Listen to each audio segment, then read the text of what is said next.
Terve! Tehdään tämmönen pieni esittelyvideo nyt tästä meidän 502-projektista. Tämä löytyi täältä Lailon nurkasta ja niin kuin oli aikaisemminkin puhetta, niin 15 vuotta suunnilleen seissyt tässä paikallaan.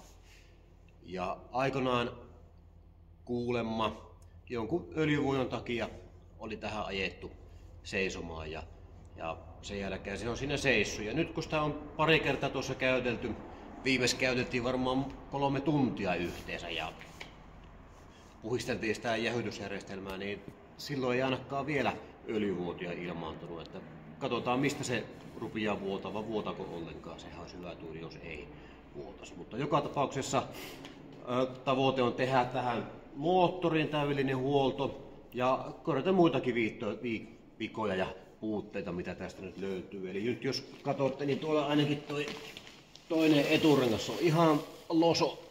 Se pitää vaihtaa. Tää toinen näyttää suunnilleen ehyeltä.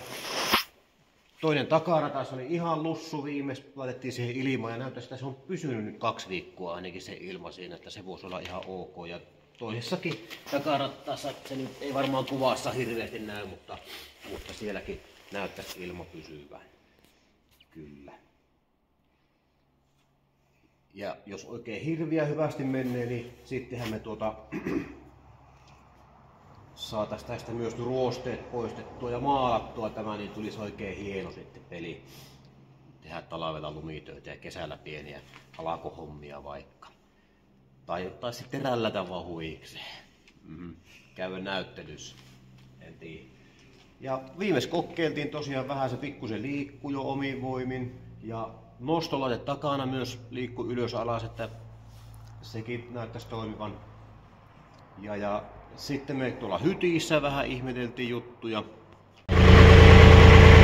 Kierroslukumittari toimii näköjään, kun vähän annetaan kierroksia nousee, joo. Mutta laturi näyttäisi olevan entinen.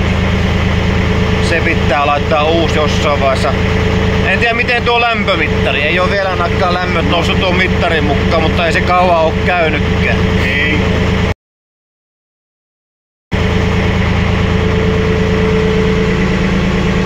Vilikku toimii. Toinen puoli. Paljon on tosiaan toimivaa juttua, niin kuin näette. Tässä jotakin pitää korjata. Tuolla esimerkiksi on tuommoinen pieni sormen koko mentävä reikä tuolla. Että näitä ruostehommia varmasti löytyy muutakin, kun tongitaan tarkemmin.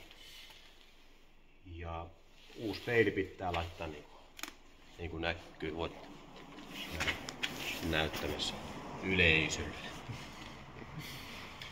Joo, mutta ei mikään toivoton projekti, ihan mukava. Innolla tätä ollaan tässä värkkäämässä ja pikkuhiljaa laitellaan kuntoon ja laitetaan sitten aina uutta videota tulemaan.